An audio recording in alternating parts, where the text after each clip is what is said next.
ग्वालियर से खबर है जहां पर बैंकों की बड़ी लापरवाही सामने आई है। ग्वालियर चंबल अंचल के किसी बैंक में नहीं है फायर एनओसी। ये बड़ी खबर आपको बता रहे हैं। किसी भी बैंक में, ग्वालियर चंबल अंचल के किसी भी बैंक दफ्तर में फायर एनओसी नहीं है। नगर निगम के फायर ब्रिगेड विभाग ने 19 बैंकों को नोटिस अब जारी कर दिया है। फायर सेफ्टी पूरी ना होने के चलते 19 बैंकों को नोटिस जारी किया गया। 7 दिन के अंदर जवाब भी मांगा गया है।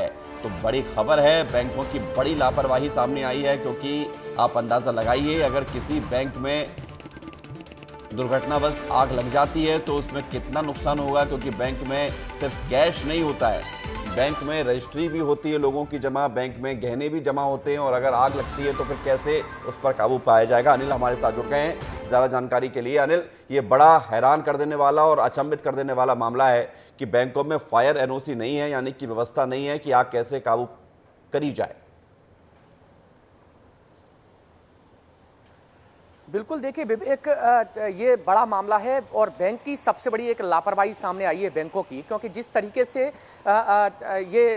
नगर निगम की जांच में ये पता लगा है कि एक भी बैंक के पास कोई फायर एनओसी नहीं है और इसको लेकर नगर निगम के फायर ब्रिगेड विभाग ने 19 बैंक को नोटिस जारी किया है और 7 दिन के अंदर उन्होंने कहा है कि 7 दिन के अंदर ये पूरी व्यवस्था कर लें, नहीं उनके ऊपर कार्रवाई की जाएगी। एक बड़ी लापरवाही बैंकों के द्वारा है। क्योंकि जिस तरीके से देखने में आता है कि लगातार जो आगजनी की घटनाएं सामने आती हैं और खासकर बैंक में जहां पर सबसे ज्यादा कैश होता है और सबसे ज्यादा वहां पर लोगों के गहने जमा होते हैं, रजिस्ट्रियां जमा होती हैं, जरूरी कागजात होते हैं। और ऐसे में अगर बैंक में अगर आगजनी की घटना होती है तो कई एक बड़ी एक लापरवाही और बड़ी घटना सामने आती है। तो यही कारण है कि लगातार अनिल, एक बात तो बताइए कि ऐसा तो नहीं है कि बैंक 4 दिन पहले खुली हो, ये बैंक तो कई सालों से चल रही हैं।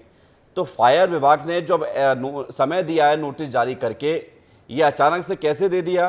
क्या फायर विभाग की यहां पर लापरवाही सामने नहीं आती है कि इतने सालों से क्या कर रहा था? बिल्कुल, देखिए ये सही है कि फायर ब्रिगेड की भी विभाग की भी लगातार लापरवाही सामने आती है। क्योंकि जिस तरीके से अब जैसे अभियान चलाया जा रहा है फायर ब्रिगेड विभाग के द्वारा, लगातार इस अभियान में लगातार ये खुलासे हो रहे हैं। क्योंकि ये बैंक अकेली नहीं है, इसके अलावा कोचिंग संस्थान भी है, लगातार बड़ी बिल्डिंग भी है जहां पर फायर एनओसी भी नगर निगम को नहीं मिली है। उन्होंने 7 दिन का नोटिस जारी किया है, लेकिन ये नोटिस जारी अभी क्यों? क्योंकि जिस तरीके से लगातार ये देखने में आता है कि अगर अभी कार्रवाई हो रही है, फिर उसके बाद जो चाहे वो संस्थान हो या फिर बैंक हो, वो इस चीज को भूल जाती है और उसके बाद ठीक है अनिल, एनओसी जहां आग लगती है वहां इन सब चीजों की फिर जरूरत महसूस की जाती है। शुक्रिया आपका हमारे साथ जुड़ने के लिए, तमाम जानकारी के लिए। तो अनिल हमें एक खबर दे रहे थे ग्वालियर से कि बैंकों को नोटिस जारी करके कह दिया गया है कि फायर की अपनी आग बुझाने की जो क्षमता है उसे मजबूत की जाए।